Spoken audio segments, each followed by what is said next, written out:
of the Saint Louis Blitz 2025. We have Grandmaster Domaraju Gukesh, the world champion, taking fort against Grigoriy Oparin. For Gukesh, this has been quite a good day of Blitz. He managed to score 3 wins against Shankland, Wesley So and Nodirbeck, 3 draws against Aronian, MVL and Lake Wong Liam.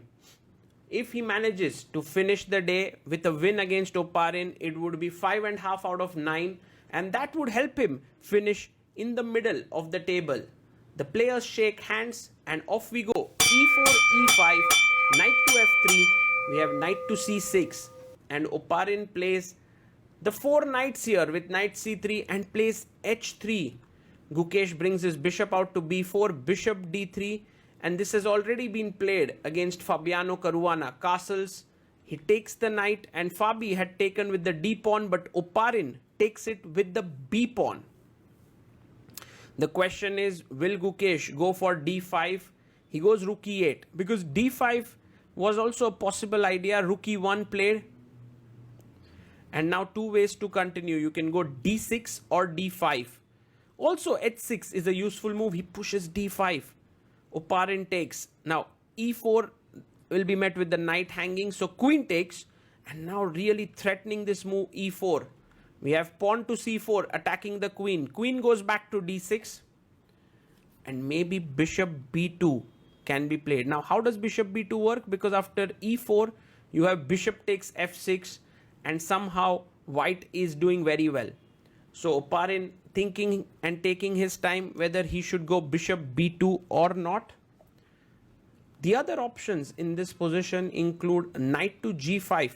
And then you reroute your knight to E4. He plays it. Knight comes to G5. And with the bishop eyeing here along with the knight, you have to be slightly careful for some attacking ideas. But I don't think they are happening right now. Gukesh can kick the knight away with H6. But then again, maybe knight E4 is what white really wants. Gukesh does play H6. Knight to E4. And now he goes queen D8. He doesn't take here on E4. Can we go queen F3? Because then you are threatening to take on F6 twice. He goes rook B1, putting pressure on the B7 pawn. But B6, BB7 does seem like a great idea. A very strategic game right now. Gukesh goes rook to B8. And Oparin has to make use of his bishop pair. How does he do it? Maybe bishop B2 on the long diagonal or queen F3, which can come and put pressure here. These are the moves that come to mind. The other plan is to go knight G3 and maybe look at these light squares. Or knight G3, knight H5. Time-wise, Gukesh has managed to maintain his clock really well. He has 4 minutes 15 seconds. Oparin down to 3 minutes 40 seconds. And perhaps for Grigoriy, this is the moment where he wants to take a bit of time. He wants to kind of get himself completely immersed in the position.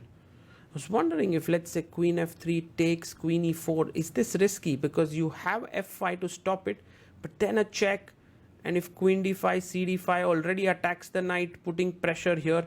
So these are some of the lines that I'm sure Grigoriy also is thinking in his head. The time is ticking down here. He has thought for almost 1 minute 20 seconds. He goes queen F3, putting pressure here. And Gukesh has to decide how to do it. He goes knight takes E4, queen takes E4, F5 played. Now this looks really good with the pawns moving ahead. But after queen D5 check, you have bishop E6 hitting the queen. And if queen takes D8, you can go rook takes D8. You can also think about taking with this rook, but then rook takes b7 is hanging here. So he takes, and so rook e d8 and f3 played here to stop the pawn coming forward to e4. I like this position for white because the e5 pawn is weak. You can put the bishop here and put pressure. For Gukesh, it's a question how to defend this pawn. He could go bishop f7, but then he loses the f5 pawn. The other idea is, of course, to move your rook to e8. Let's say rook e8, and I go bishop b2, maybe bd7. But this is just too passive. Like you are taking control here, and white can start pressing with c5, bishop c3, and all of these moves. You can see that Gukesh is feeling a bit uncomfortable. He wants to move the bishop here. He took his hand back. Maybe he wanted to play bishop to d7 and then realized that maybe it's not the best idea. And so adjusts himself in the chair and once again starts to think. Well, one idea is to bring your king up and defend this pawn. But once you get your king, oh, he gets it. But if you get your king to f6, I have bishop b2 eyeing the king, and then f4 becomes super strong. He goes bishop b2 and Gukesh is in trouble. Knight b4, aha, he finds another way to wriggle out of the mess, and that's a good move. Now he's putting pressure on the bishop. If the bishop moves away, then the d2 pawn hangs. So bishop e5 takes on d3, cd3, rook takes d3, and bishop takes c7 is hanging. So this is where Gukesh had to calculate, because think about it. Bishop c7, rook c8, rook takes b7, and then rook d7, and Gukesh is winning. So that's a very important variation which Gukesh had to see to make sure that bishop takes c7 is not a big threat. So bishop takes, but maybe there is bishop takes, rook c8 and bishop back, and b6. Black is fighting with the opposite colored bishop position. Oparin, who is now down to 1 minute 30 seconds, has to decide to take the pawn or not. And maybe he's thinking about pawn to c5, so that if you take here, then you can bring your bishop back to d6. So the d2 pawn is a bit soft here on d2. I'm not so sure. Oh, there's also bishop g7 to consider. If king g7, rook takes e6 is hanging. Wow. You can see at top level chess, there are so many possibilities. He goes c5. Wow.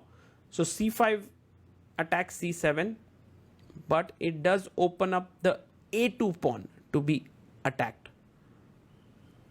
And also the d2 pawn is hanging. So Gukesh also has huge number of chances to decide what to do here. I believe the most logical thing is rook takes d2, taking the pawn.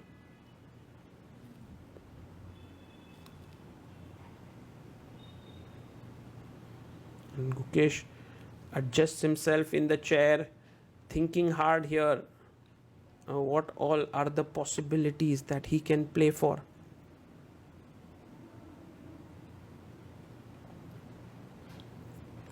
He goes rook takes d2, bishop c7, rook c8 played. And the bishop is attacked. The pawn is also attacked here. And you can go bd6 to defend this pawn. But he goes bishop f4. Now the rook is attacked.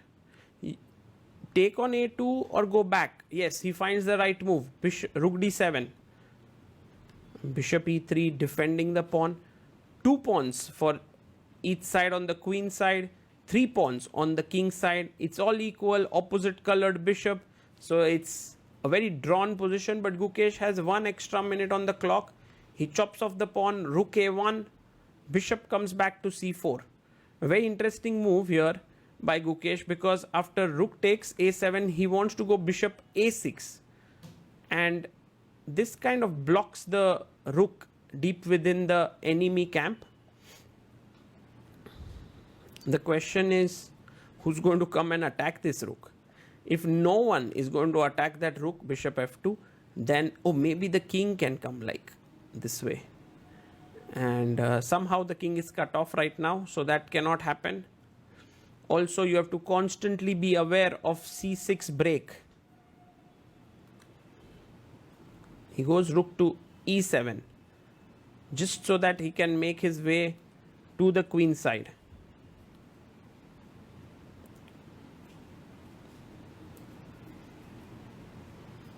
And Oparin needs to speed up. He has 20 minutes on the clock. He goes rook b1. Rook comes to e6, guarding the bishop and the c6 square. Rook d1, threatening rook d7 check. Maybe rook c7. Is that a possible move? Could be potentially possible.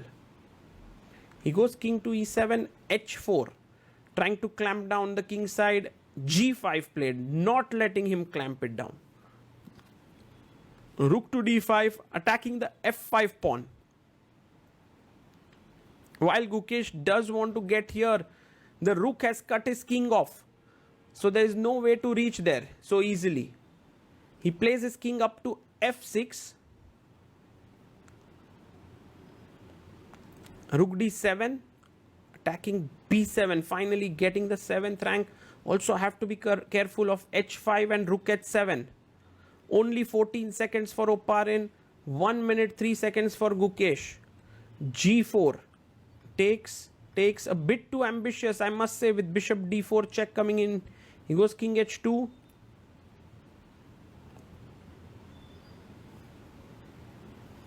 And Gukesh is a bit kind of confused. Where should he play next? He goes king g6. King comes up to g3 and h5 played, but this is not a happy move to make. You have bishop d4 check coming here, rook d5, rook g5 check. Too many possibilities. He goes rook e4, but that's a mistake because of check.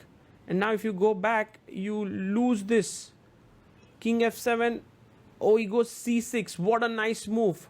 What a nice move here by Oparin. If you take here, I take back. This is pinned. And wow. He has to come back. But now it's losing in multiple ways. He takes on b7. Not the best move here. Rook f6 was possibly the best. But now Gukesh is fine again. Bishop c6. Yes, he finds the right move. Takes on e7. This should end in a draw now. Rook a6. Goes king d7. Check. Okay, king e6. Rook h7. There's bishop e8. Yes, he gets this move back. And king f4. He's bringing his king in. Pins it. King e3. And rook goes to a4. Check. Well, now Gukesh wants to win here because he has some more seconds on the clock. But the position is, of course, a dead draw. King e6. Rook b8. He goes rook a2. A check to the king. Ooh, the bishop is hanging. If king f7, he goes king d5. There was rook f6 check. Takes, check. King f4, now king d4, but now these two pawns are super weak. Rook g5, rook a2 forced. He must come back, king g3. He comes back. Rook a3 check. Hanging on there. King h2 now. Rook b3. King e4, he takes. King f4. Okay, this is drawn. This is drawn. Even though Gukesh lost that pawn, it's still a draw. Oh, he goes the wrong direction. Perhaps now rook f4 finds it. Beautiful chess by Oparin. g3 check, king h2, rook comes up. He's bringing his king up. Wow. Somehow Oparin has managed to outwit Gukesh. And this position is lost because you're going to slowly bring the king out. Insane. He comes up step by step. Rook e5. waits there, and king comes downwards. Oparin offers a rook trade. You can't trade. Goes rook a5, attacks the pawn. The king comes and defends. He plays rook d4, check, king e2, rook check, goes king d3, rook to f5, king e4, now threatening here, rook f3, rook d3, he can't trade it, goes down, but now check, and this is all over. Gukesh is going to lose his pawn, and look at his expression there, shaking his head, and now he's going to lose this. 2 pawns versus king is just purely winning, and this is something that Oparin has done several times. Gukesh can resign here. h5, king h6, and maybe now the safest way is to give a check. g4 played, check, king goes back, check, king here, check, and now be a little bit careful here. He goes rook f3, trading there, and now brings his king up. King g5, oh my god, he's gotten in, insane how Gukesh got to g5, and look at Gukesh's posture all of a sudden has changed from a completely lost position, is now drawn. How did it happen? What happened? Well, the king is now placed so amazingly well that you can't do a thing. You've cut him off. He can't give a check because he'll lose a pawn. He's offering a trade. He's trying to make a comeback. So king g3. Oh, king g3, rook g4. Just loses. So king, he goes rook g3. But now a check. King comes up.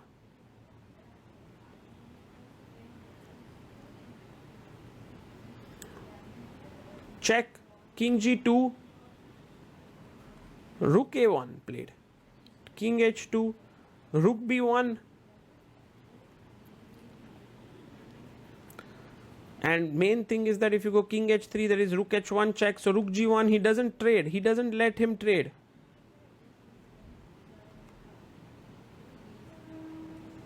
King comes up, check, king g2, he goes back.